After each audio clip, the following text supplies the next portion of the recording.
Hello વિદ્યાર્થી મિત્રો, એજ્યુટેકનો ચેનલમાં આપનું સ્વાગત છે। આજે આપણે શીખીશું ધોરણ 10 વિષય સામાજિક વિજ્ઞાનની તારીખ 22/8/2024 ના રોજ લેવાયેલી એકમ કસોટીની સંપૂર્ણ પ્રશ્ન બેંકનું સોલ્યુશન।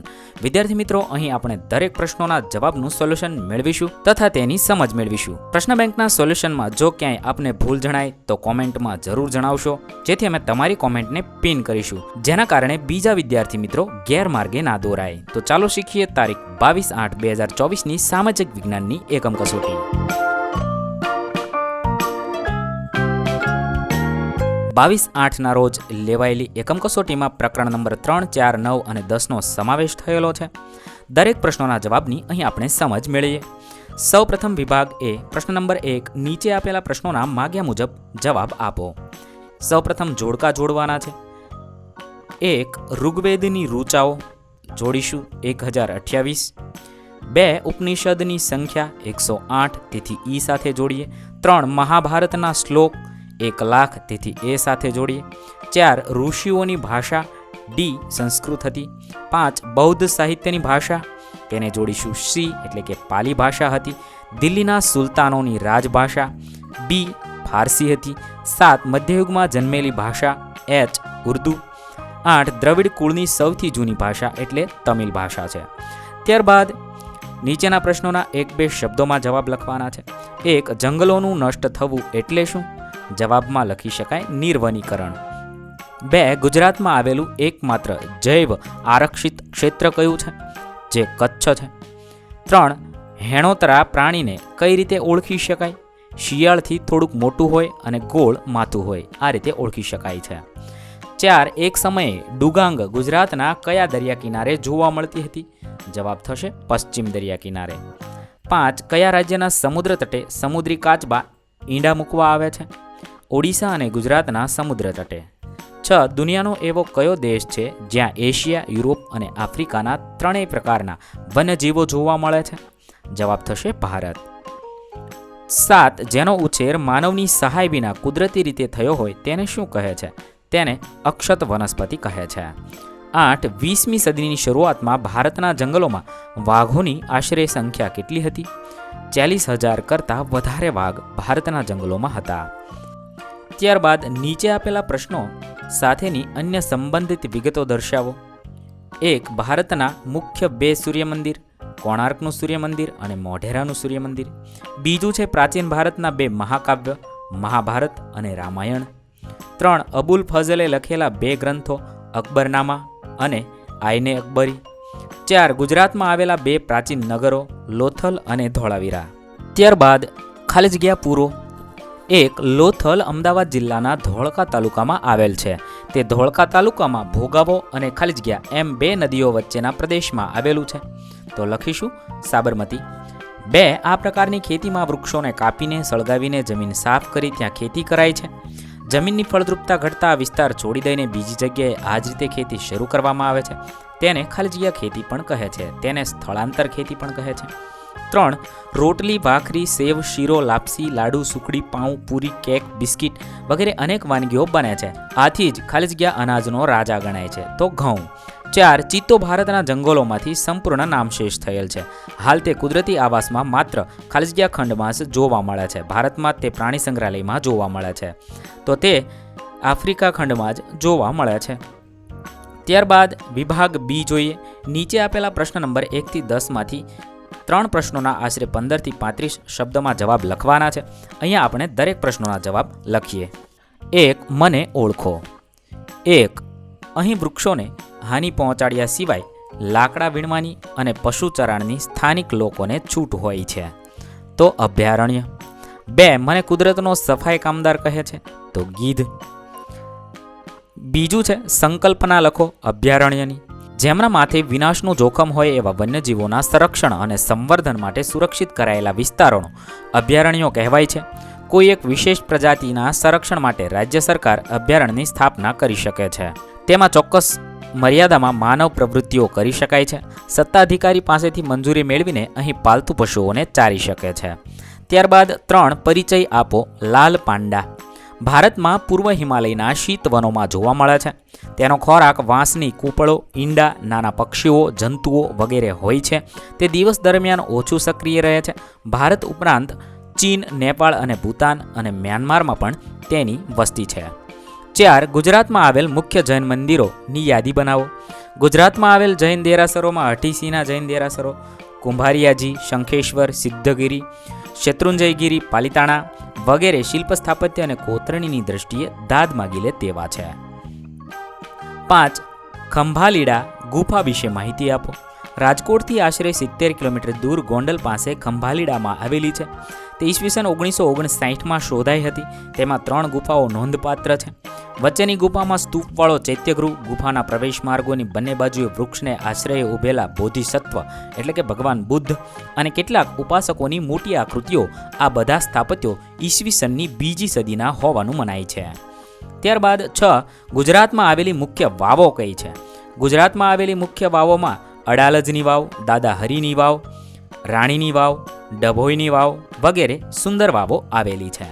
7. કાંચી, થંજાવુર, મદુરાઈ અને આબુમાં કયા કયા મંદિરો આવેલા છે. કાંચીમાં કૈલાસનાથ મંદિર, થંજાવુરમાં ચોલ વંશના રાજા પ્રથમે બંધાવેલું બૃહદેશ્વરનું મંદિર, મદુરાઈમાં મીનાક્ષી મંદિર, આબુમાં જૈન દેરાસર એટલે કે દેલવાડાના જૈન મંદિરો આવેલા છે. 8. ગુજરાતની શિલ્પ સ્થાપત્ય કલામાં કઈ કઈ બાબતોનો સમાવેશ થાય છે. ગુજરાતની શિલ્પ સ્થાપત્ય કલામાં વિવિધ ધર્મના મંદિરો, મસ્જિદો, બૌદ્ધ ધર્મના વિહારો, મઠો, સ્તૂપો, ચૈત્યો, ગુફા મંદિરો, જૈન ધર્મના દેરાસરો ઉપરાંત બીજા અનેક પ્રકારના સમાજ ઉપયોગી બાંધકામો જેવા કે રાજમહેલો, કિલ્લાઓ, છતરડીઓ, દરવાજાઓ, કીર્તિતોરણ, ધર્મશાળાઓ, ઉપાશ્રયો આ બધાનો સમાવેશ થાય છે. ત્યારબાદ 9. કયા કવિ અને લેખકોએ ગુજરાતી ભાષા સાહિત્યના વારસાને સમૃદ્ધ બનાવ્યો છે. અહીંયા છે તમે આ મુજબ જવાબ લખી શકો છો, જેની અંદર નરસિંહ મહેતા, મીરાબાઈ, દયારામ, અખો આ બધા કવિઓના નામ તમે લખશો. ત્યારબાદ સવાલ નંબર 10. નીચેનામાંથી અમીર ખુશરોની કૃતિઓ કઈ કઈ છે શોધીને લખવાની છે. તેની અંદર આશિકા નૂર, સિપિહર, કિરાતુલ સદાયન આ અમીર ખુશરોની કૃતિઓ છે. ત્યારબાદ વિભાગ સી જોઈએ. કોઈ પણ 3 પ્રશ્નના 60 થી 80 શબ્દોમાં જવાબ લખવાના છે. આપણે અહીં 10 પ્રશ્નોના જવાબ જોઈશું, પરંતુ વિદ્યાર્થી મિત્રો જવાબ ખૂબ લાંબા થવાને કારણે બધા જ જવાબ હું સંપૂર્ણ વાંચીશ નહીં. તમે વિડીયોને પોઝ કરી જવાબ લખશો. 1. નીચેનું ચિત્ર જોઈને તેના આધારે પ્રશ્નોના જવાબ લખવાના છે. પ્રશ્ન છે, આ ચિત્ર કયા સ્થાપત્ય સાથે જોડાયેલ છે? તો જવાબ થશે આ સ્તંભ શિલ્પકલા સાથે જોડાયેલ છે. બીજું છે, આ સ્થાપત્ય ક્યાં આવેલું છે? આ સ્થાપત્ય સારનાથમાં આવેલું છે. 4 સિંહની આકૃતિવાળું ચિત્ર. ત્યારબાદ આ સ્થાપત્યમાં કઈ કઈ બાબતો અંકિત કરવામાં આવી છે તે જણાવી તેની વિશેષતા લખવાની છે. આ સ્થાપત્યની ટોચ ઉપર 4 દિશામાં મુખ રાખીને એકબીજાને પીઠ ટેકવીને ઊભેલા 4 સિંહની આકૃતિ છે. સારનાથ એ ભગવાન બુદ્ધના ઉપદેશ ધર્મચક્ર પ્રવર્તનનું સૌ પ્રથમ સ્થળ છે. તેથી એ સિંહોની નીચે 4 બાજુ 4 ધર્મચક્રો અંકિત કરેલા છે. આ ઉપરાંત તેમાં હાથી, ઘોડો કે બળદની આકૃતિઓ પણ છે. 2. તફાવત આપો. 3 મુદ્દાઓ લખવાના છે. વન સંરક્ષણ અંગેના ઉપાયો અને વન્યજીવ સંરક્ષણ અંગેના ઉપાયો. 3 મુદ્દાઓ તમે આ મુજબ લખી શકો છો. વિડીયોને પોઝ કરી જવાબ લખશો. ત્યારબાદ સવાલ નંબર 3. ભારતના જંગલોમાંથી કયા કયા પ્રાણીઓ અને પક્ષીઓ લુપ્ત થઈ રહ્યા છે? યાદી આપવાની છે. તો તમે આ મુજબ યાદી લખી શકો છો, જેની અંદર ગુજરાતમાં ઈડર, અંબાજી અને પંચમહાલ તથા ડાંગના જંગલોમાં વાઘ હતા તે, ચિત્તા આ બધા લુપ્ત થયેલા પ્રાણીઓ છે. આ મુજબ આ બધા પ્રાણીઓ છે જે લુપ્ત થતા જોવા મળે છે તે તમે આ મુજબ લખી શકો છો. ત્યારબાદ સવાલ નંબર 4. મગફળી નીચેના મુદ્દા આધારિત નોંધ લખો. મગફળી વિશે નોંધ લખવાની છે. તેની અંદર તેનું જમીન, તાપમાન, વરસાદ, રાજ્ય અને ગુજરાતના જિલ્લાઓ વગેરે વિશે માહિતી લખવાની છે, જે તમે ડિટેલમાં વિડીયોને પોઝ કરી લખી શકો છો. ત્યારબાદ 5. કોફીના છોડ કોઈ મોટા વૃક્ષની છાયામાં ઉછેરવામાં આવે છે. કારણ આપો. કારણ કે કોફીના છોડને 15 થી 28 અંશ સેલ્સિયસ જેટલું તાપમાન માફક આવે છે.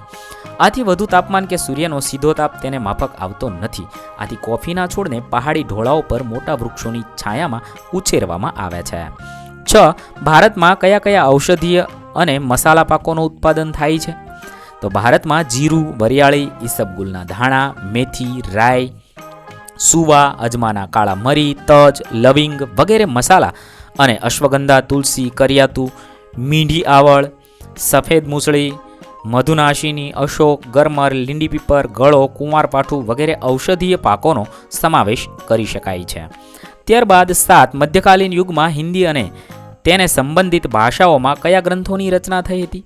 તો મધ્યકાલીન યુગમાં હિન્દી અને તેની ભાષાઓને સંબંધિત આ બધા ગ્રંથોની રચના થઈ હતી તે તમે આ મુજબ લખી શકો છો. ત્યારબાદ આ બધા ગ્રંથોના નામ તમે લખી શકો છો. ડિટેલમાં વિડીયો તમે પોઝ કરીને જોઈ શકો છો.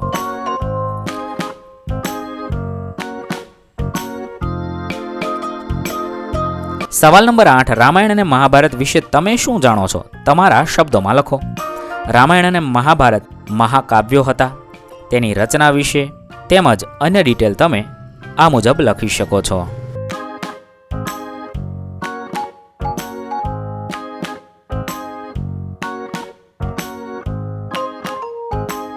અહીંયા છે મારે થોડી ટાઈપિંગ મિસ્ટેક થઈ છે, ત્યાં તમારે શ્રીમદ ભગવદ્ ગીતા એ મુજબ લખવું. ત્યારબાદ સવાલ નંબર 9. ભારતના પ્રાચીન નગરોની રચના કેવી રીતે કરવામાં આવી હતી તેનું વિભાગો સાથે વર્ણન કરો. અહીંયા છે ભારતની નગરોની રચના કેવી રીતે થઈ હતી તે વિશે ડિટેલમાં માહિતી આપેલી છે. વિડીયોને પોઝ કરી તમે વાંચશો અને તમારા પુસ્તકમાં લખશો.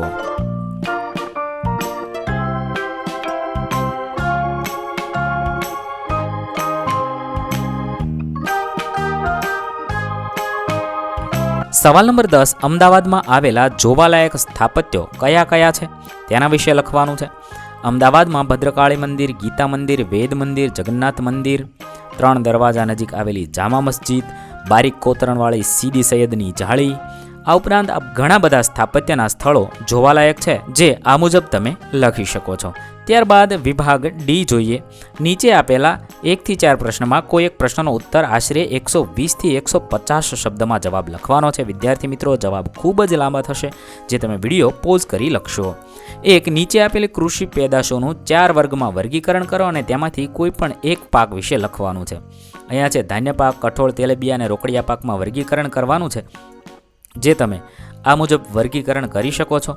જેમાં ધાન્ય પાકમાં ડાંગર, બાજરી, મકાઈ, ઘઉં થશે, કઠોળમાં ચણા, મગ, વાલ, અડદ થશે, તેલીબિયામાં સોયાબીન, એરંડા, સૂર્યમુખી અને તલ થશે, જ્યારે રોકડિયા પાકમાં કપાસ, શણ, તમાકુ અને શેરડી થશે.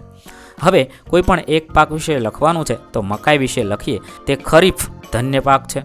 ડાંગર અને ઘઉં પછી વિશ્વમાં મકાઈનું સૌથી વધારે વાવેતર થાય છે. તે ડુંગરાળ વિસ્તારમાં વધુ ઉગાડાય છે જ્યાં તે લોકોનો મુખ્ય ખોરાક હોય છે. મકાઈના પાક વિશે તમે ડિટેલમાં વધુ લખી શકો છો.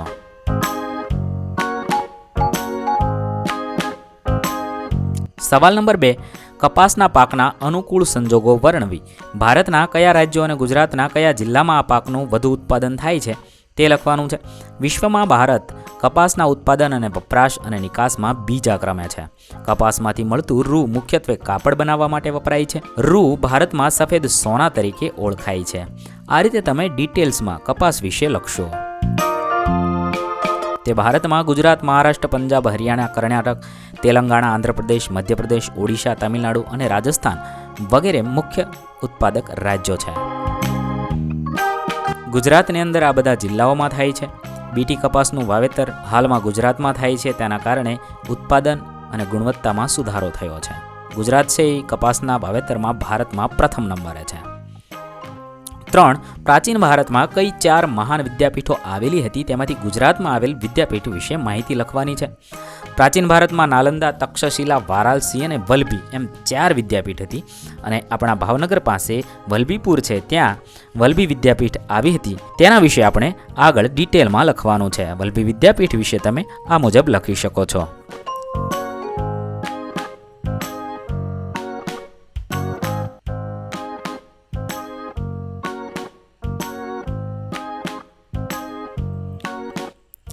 તમને આપેલ ભારતના રેખાંકિત નકશામાં નીચેના સ્થાનો યોગ્ય સંજ્ઞાઓ વડે યોગ્ય સ્થાને દર્શાવો.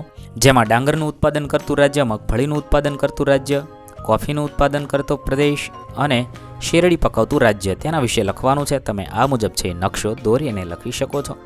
જેની અંદર ગુજરાતમાં મગફળી છે, કેરળની આજુબાજુના વિસ્તાર છે ત્યાં કોફી છે, પશ્ચિમ બંગાળ છે ત્યાં ડાંગર છે, અને ઉત્તર પ્રદેશમાં શેરડી ઉત્પાદન છે. તમે આ મુજબ લખી શકો છો. અહીં આપણી એકમ કસોટી પૂર્ણ કરીએ છીએ. વિદ્યાર્થી મિત્રો, ધોરણ 10ની તમામ એકમ કસોટીના વિડીયોઝ આપણી ચેનલ પર જલ્દીથી ઉપલબ્ધ કરાવવામાં આવશે, જે તમને એકમ કસોટી નામના પ્લેલિસ્ટમાંથી બધા જ વિડીયો મળી જશે. થેન્ક યુ દોસ્તો. એજ્યુકટેકનો ચેનલ તરફથી વિડીયો નિહાળવા બદલ આપનો આભાર. આવા બીજા વિડીયોઝ નિહાળવા માટે અમારી યુટ્યુબ ચેનલ એજ્યુકટેકનો અત્યારે જ સબસ્ક્રાઇબ કરો. આભાર દોસ્તો.